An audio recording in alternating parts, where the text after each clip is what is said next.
Thursday. It's Thursday. It's Thirsty Thursdays. What's going on, y'all out there? I hope you are feeling good because I know you're looking good. Hope you had a good day at work. So, it's Thursday. And as we've been talking about this week, just different relationship situations that involve you sometimes to be up, sometimes to be down. And I just want to like to thank a couple of my buddies out there, Carl, Ron, Ray. Thanks for checking on me. But guess what? I'm okay. Really quick though, what we want to do is talk today about, to me, one of my favorite basketball players, Allen Iverson. He just did he's doing a circuit, doing a couple of interviews. I know he did an interview with, I believe what I was reading from was People Magazine. I still haven't seen the interview that he did with Stephen A. Smith. But the one point that I want to talk about is he mentioned in some of the excerpts I read that he felt lost and just kind of out of wits once he actually had to file for divorce, and he or his wife served him with divorce papers. So he said he looked down at the papers and he said, and this is back in 2013, I believe, and he says he looked at him and said it said Iverson versus Iverson, and he couldn't believe it.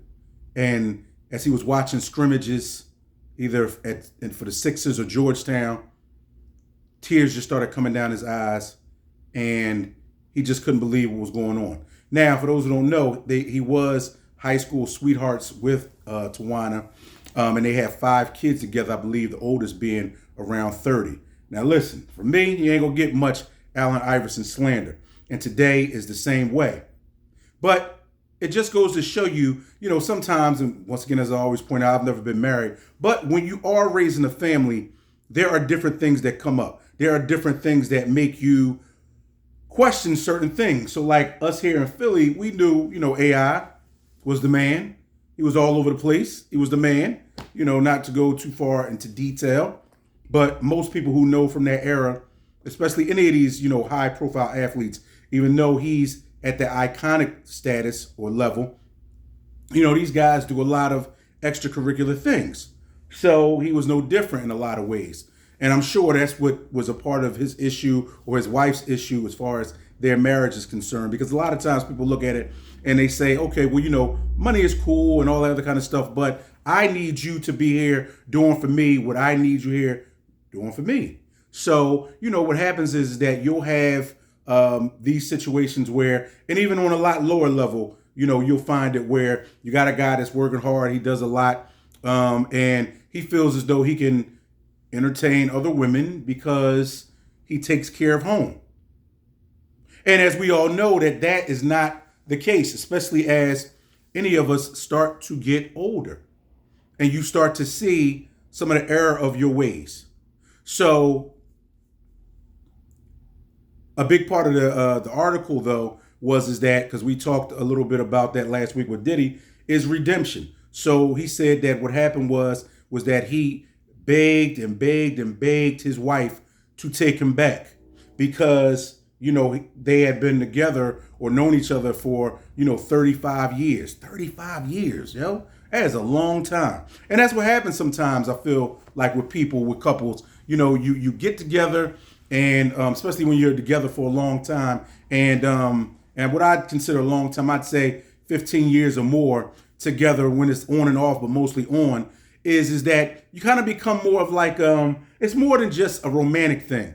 It becomes also, too, in my estimation, a family thing. So it's almost like having an extended brother or sister or something like that you actually live with. But in any real relationship, there still has to be a good romantic component in it. We talk about sex, we talk about this, we talk about that.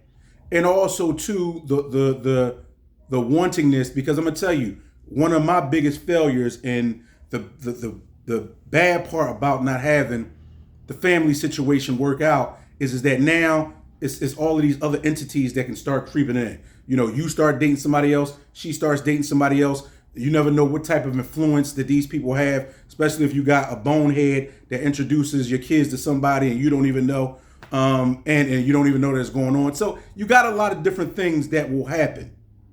And as a man, if I'm talking to a man or a woman's watching this, can get it from a man's perspective, is that because you are the provider and you are the protector, there are certain things that you are going to feel strongly about, especially when it comes down to your kids, namely somebody else disciplining them and all of this other kind of stuff. Because see, from the father's standpoint, okay, the father is typically the one who instills a lot of the discipline, or the man of the house. So, you don't want some other man in your ex's house, disciplining your kids, especially without it going through you. So there's a lot of different dynamics when it comes down to the dissolving of a relationship. Because what happens is you feel, in a lot of ways, and we all know how it goes. Most times the kids live with mom most of the time. So mom makes the predominant amount of decisions, including who the children are around. Now, some of us, because I've seen it happen with men too, some of us don't take the responsibility as heavy.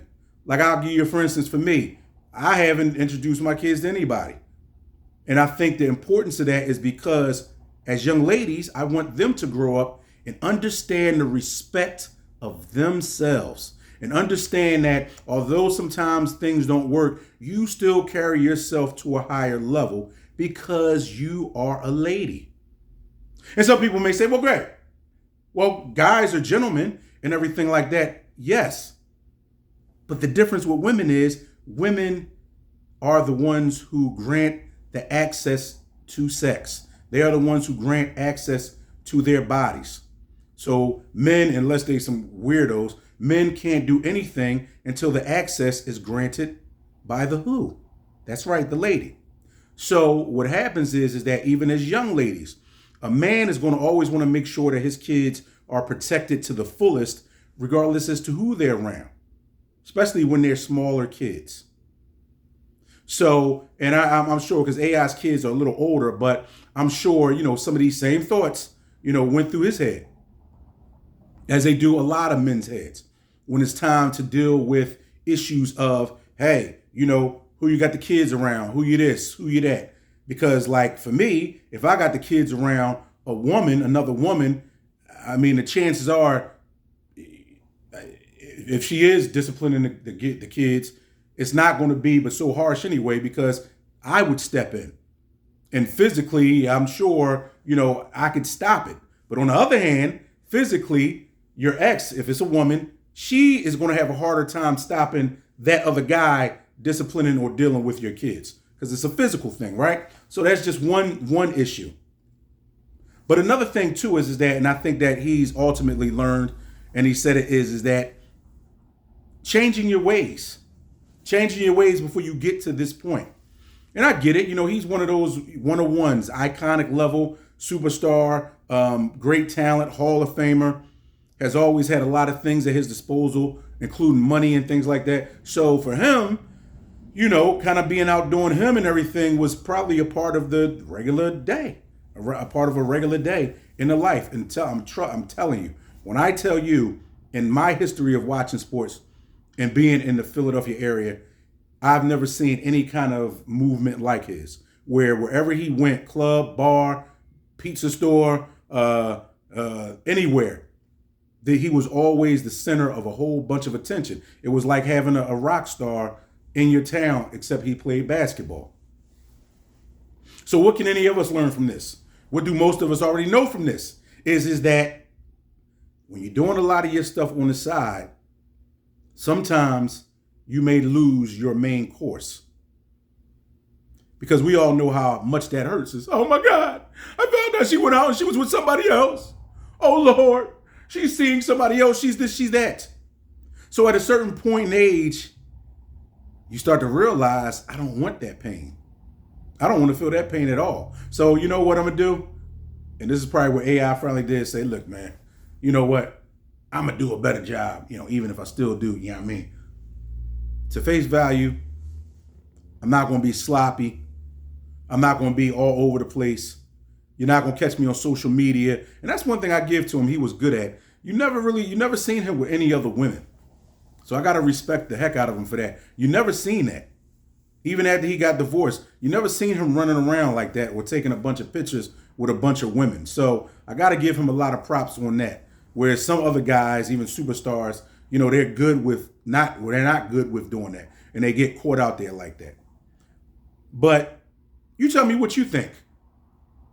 After years, and obviously he was dealing with other people, she was dealing with other people, but they've decided to come back together. I don't know if they're getting remarried, but I know that they are officially, as in his words, back together. But tell me what you think. You think you could get back with your ex?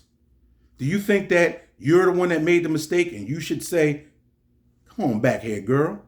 Come on back here. Me? No. But I'm just asking you. And tell me what you think.